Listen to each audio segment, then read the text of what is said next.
ভিতরে কি অবস্থা দেখলেন? ভিতরে সব ভাঙ্গা গুড়া মোড়া আর কি দেখাম নাই কিচ্ছুই দেখার মতো কিছু নেই। না না সব ভাঙ্গা চুরমার হয়েছে। সম্মানিত দর্শকবৃন্দ, আপনারা দেখতে পাচ্ছেন যে আমার পিছনের যে ভাঙাচোরা অবস্থা, এখানে দুর্বৃত্তরা একেবারে গেট সহ সমস্ত কিছু ভেঙে দিয়েছে। এখানে কিছু মানুষ এই ভাঙা সাবেক এমপির বাড়ি দেখতে এসেছেন। দেখছেন যে উৎসুক জনতা এখানে এখনো পর্যন্ত দেখতে এসেছে।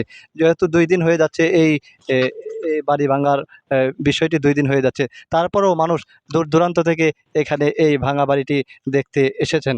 যিনি গফরগাঁওর প্রভাবশালী একজন এমপি ছিলেন, অনেক জায়গায় আমরা শুনেছি তার ভয়ে অনেকে কথা বলতে পারছিল না।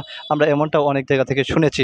সম্মানিত দর্শকবৃন্দ, যে আপনাদেরকে একবারে একজন এখানে আছে, একজন জিজ্ঞাসা করবো যে আপনি তো এখানে গেলেন, ভিতরের অবস্থা কি দেখতে পেলেন? আরেকজনের কাছে জিজ্ঞাসা করবো যে আপনি তো এখানে ভিতরে কি অবস্থা দেখলেন? ভিতরে সব ভাঙ্গা গুড়া মোড়া আর কি দেখাম নাই কিচ্ছুই দেখার মতো কিছু নেই। না না সব ভাঙ্গা চুরমার হয়েছে। সম্মানিত দর্শকবৃন্দ, আপনারা দেখতে পাচ্ছেন এখন বলছেন যে কোটি কোটি টাকার এখানে সম্পদ নষ্ট হয়েছে। আমরা চাই না নষ্ট হোক কোনো কিছু, কোনো ধরনের এখানে নৈরাজ্য আমরা চাই না।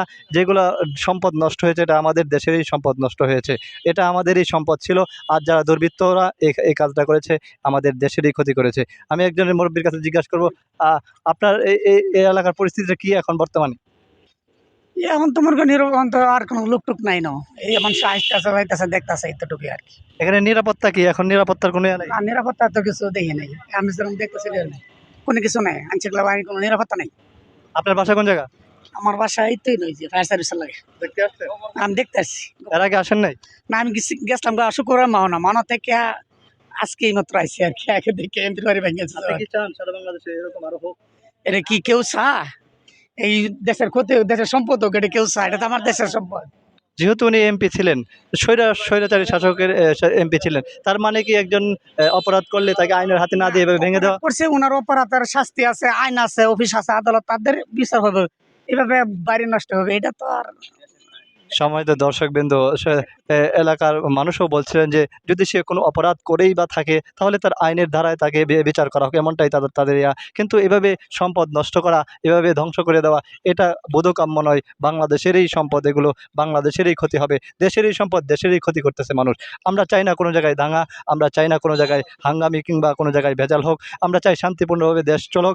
আমরা চাই যে উদ্দেশ্য নিয়ে ছাত্র আন্দোলন যেভাবে গড়ে তুলেছে, যেভাবে বৈষম্য বিরোধী ছাত্র আন্দোলন যেভাবে আন্দোলন গড়ে উঠেছিল, আমরা চাই সবাইকে মিলে নিয়ে এই দেশটাকে সুন্দরভাবে গড়ে তুলতে।